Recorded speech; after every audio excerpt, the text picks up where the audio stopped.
Hello everyone, this is CJ Novo 992 and today we are back with another brand new video. Today's video we're here to discuss a rumour. Now, weirdly this is the first time ever it's not been a Rangers rumour, but it does involve an ex-Rangers player by the name of Mr. Ryan Kent. I think everyone and their pet budget is waiting for Mr. Ryan Kent to sign on the dotted line and come back to Rangers next season. That is what we're all hoping for. However, there is a massive transfer rumour that's going around right now regarding Aston Villa. That's right, the same Aston Villa that just got promoted to the Premier League, 180 million to spend, is rumoured to be spending around about 10 of that on Ryan Kent. As if I needed another reason to hate John McGinn and his stupid face. Honestly, Aston Villa, really? And before we go anywhere, can I just confirm when I'm talking about A, B or C later on in today's video, I am not in any shape or imagination saying that they are as good or as better than Mr. Ryan Kent. I absolutely love Ryan Kent. You all know this. I've spent an entire year talking that guy up. I cannot think highly enough of Ryan Kent. I think he's a special talent who I will be absolutely devastated if he doesn't come back to the Glasgow Rangers. But if he doesn't, we will need to move on. That's kind of what the point of today's video on. If it doesn't happen, if we don't get what we all want, and that's Ryan Kent, we need to turn our attentions elsewhere. And these are the potential players who could fill that gap. Starting off with the very first player that we're going to be discussing in today's video is going to be none other than Mr. Jamie Murphy. Now, if you caught my video earlier on in the week, we sort of discussed the fact that Jamie Murphy is kind of the forgotten man at Rangers Football Club right now. Like at the start of last season, everyone was firing the potential player of the year, Jamie Murphy. In fact, we done a poll on the channel a year ago and Jamie Murphy, I think, was second to only Alfredo Morelos. That's how highly people thought of him. Now, you're kind of coming here and people are saying maybe we should loan him out to get some first team football or even get rid of him because we're so stacked in the wing position. But for me, Jamie Murphy is still an incredibly talented football player who was robbed of a year of playing for Steven Gerrard's Rangers team, like a team with a spine, with good players, a strong midfield, someone to get the ball going. Because you think of it, the last time when Jamie Murphy was playing consistently for Rangers, it was under Pedro, it was under Murty, where the tactics and players were a bit iffy, and he was still doing bits, and by bits I mean 19 goals in 27 games, only 8 of them have been under the banner of Steven frickin' Gerrard. However, when you focus just on those 8 games alone and you check how Jamie Murphy performed, he sits with 1 goal and 3 assists, which if you compare directly with Ryan Kent's overall season is only 5 less goals and 6 less assists than what Ryan Kent managed in 35 more games. Now, I know stats aren't everything in football, so if you're ready to dive in the comment section and say stats didn't tell you the entire story, Ryan Kent's done this and that, I already know. I lived it with you, brother. You know what I mean? We were there, we saw it, we saw how good Ryan Kent is. All I'm saying is Jamie Murphy is directly involved in a lot of goals, and if he's going to bring that in next season, brilliant. Now let's turn our attention to the position itself and look at the centre attacking mid-row or attacking midfield free row, whatever we want to classify Ryan Kent's position as, because the guy absolutely excelled in it,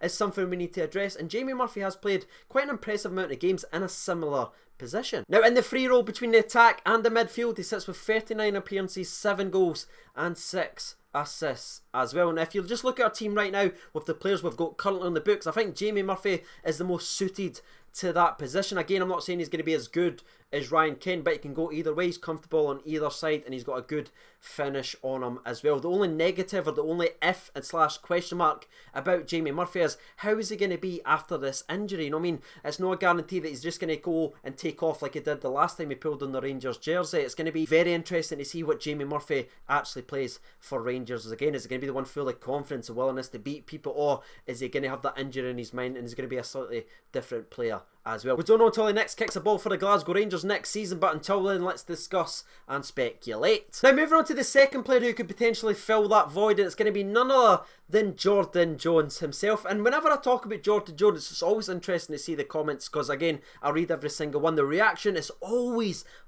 mixed regarding Jones, and I completely understand, because he is so hot and cold. It's unbelievable. Some months he looks phenomenal and it looks like he's going to take off, then he has very quiet months where he completely disappears. And I've tried to look through his appearances, I've tried to break down what's his best games, and if I'm honest with you, it seems to be the bigger the game, the better performance out of Jordan Jones. He seems to thrive in the big games, but when it comes to teams near the bottom, he sort of drifts and fades away. And when you look back at his last season, I genuinely think it's a disappointing season for Jordan Jones, and one of his worst in a Kilmarnock shirt for numerous years now. There could be a couple of factors into that, but before we go anywhere further and discuss that, let's look back at how he performed last season. He played 35 games, he has 4 goals and 4 assists as well. Now again, a couple of factors could be when he announced that he was going to be signing for Rangers. Obviously he tweeted "We are the people," which we all loved, but we know the reaction it had on the Kilmarnock side. He was booed by the board members and supporters and everything like that during a Kilmarnock award day, which was just absolutely horrific. Then he got dropped some games. He wasn't even a part of the bench in some matches. I mean, he was treated pretty badly in the last 6 months. I mean, the best game he had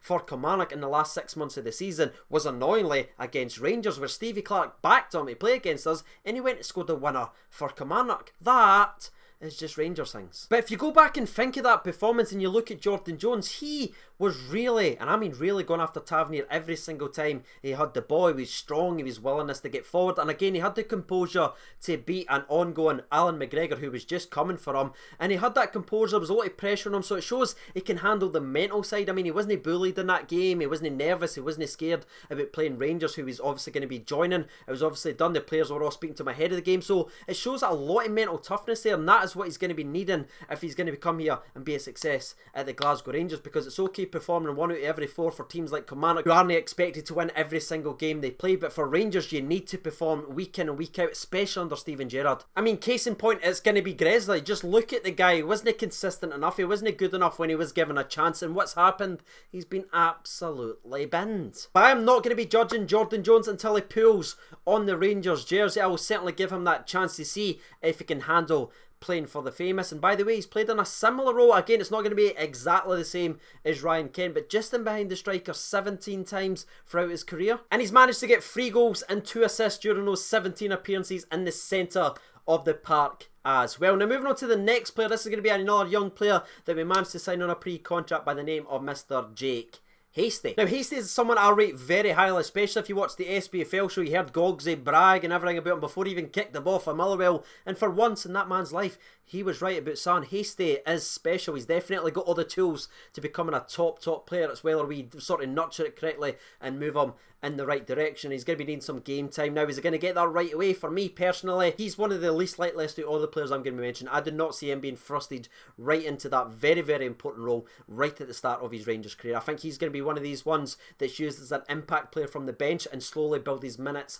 up from there. Now as you can imagine, because he is naturally a winger, he can play both left and right wing, especially being 19. He's not played too many different positions bar the 2 wing positions, but believe it or not, he has managed a cheeky 3 appearances in the centre of the park where he sits with 1 assist as well. And the last player who is currently a Rangers player as I'm making today's video, who could potentially fill the gap left over from Ryan Kent, is going to be our wonder kid, Mr. Glenn Middleton. And this one's going to be a wee bit shorter than the rest of them, because I feel like Glenn Middleton is our wonder kid for a reason. And I mean, he's a big part of the academy plans right now. He is doing tremendously well. He's a big reason why they won 4 cups last season. Again, he had that fantastic first couple of months when he burst onto the scene at Rangers. People were screaming for him to get starts. If he's old enough, he's good enough. We're seeing that everywhere. But with every single young player, you always have those off couple of appearances and off couple of months where it's just not as good as it was before, because it's a bit of a balance in that. You're still finding yourself and you're finding that consistency to be a top player, especially when you're thrusted in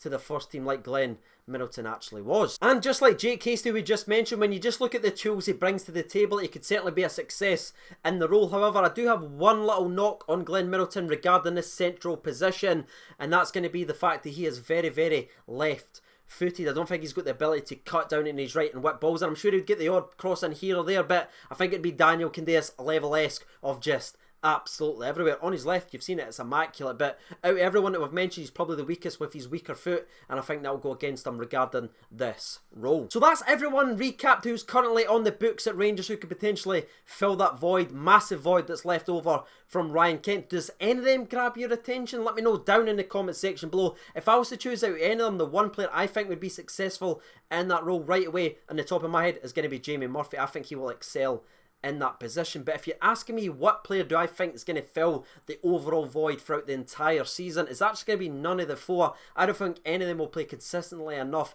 in that role. I think it's someone who's on his way. And if you caught my video last week, you already know who that is because I broke it down in about a 13-minute video. It is none other than Ojo. This man is so similar to Ryan Kent in the way he plays and the way he approaches the game. It is frightening, comfortable on either side. Now, I wouldn't say Ryan Kent was absolutely rapid, and I don't think Ojo is either, but they're similar. I mean, they've got a quick enough pace over the first couple of yards to beat a man, to draw a man into a foul. Ojo can drop the shoulder just like Ryan Kent, and I think he is on his way to the Glasgow Rangers on a loan deal, and I think he is a direct, perfect replacement for Ryan Kent if we don't get Ryan Kent to sign next season. And with that being said, I am now done and dusty for today's video. All that's left is for you guys to get involved down in the comment section below. I know it's almost an impossible task to try and replace Ryan Kent, but who is grabbing your attention? Who do you think could potentially fill that void? Let me know all your thoughts and opinions down there in the comment section below. And while you guys are doing that, it's time to jump over to Twitter and hear from the people. There's been 1,555 votes. Did yous mean that? Did yous? If so, tremendous work, nation.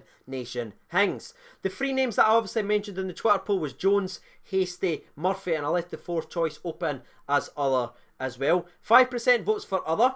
15% votes for Jake Hasty to be Ryan Kent's replacement. 32% votes for Jordan Jones, but the far and away winner was Jamie Murphy with 48% of the votes. Finally, we're back up here, troops. Nice, I rate it. Roy O'Neill says, I think Murphy will do it, mate. Bob Steele says, Jamie Murphy is the most versatile out of the three, I think. He's not only a very good left winger, but a proven goal scorer and can play centre forward or the attacking midfield as well. Bob's been doing my notes for me, as you can see.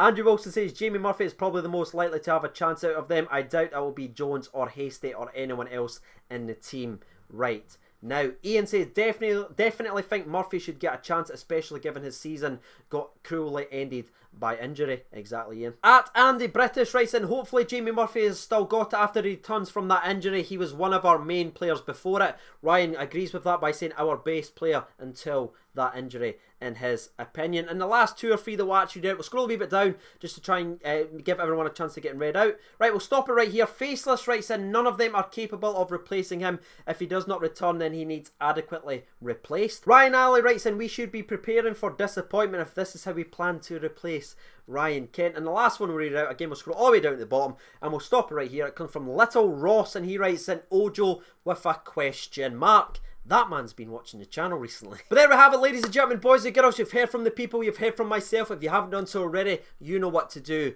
by now. And as always, just a friendly reminder, in case you are new around here and you haven't subscribed to the channel, please consider doing so. It's free, doesn't cost you anything, and it just helps us on our way towards 55k. If you're free on June 8th and you want to come watch a wee bit of charity football regarding myself and a lot of other Scottish YouTubers versus Falkirk Foundation, all in aid of Sam H, which is a mental health and suicide prevention charity. The links for that is down there in the description below, alongside the Patreon link, which is helping to support the channel directly. I've been CJ92. Thanks so much for watching, and bye.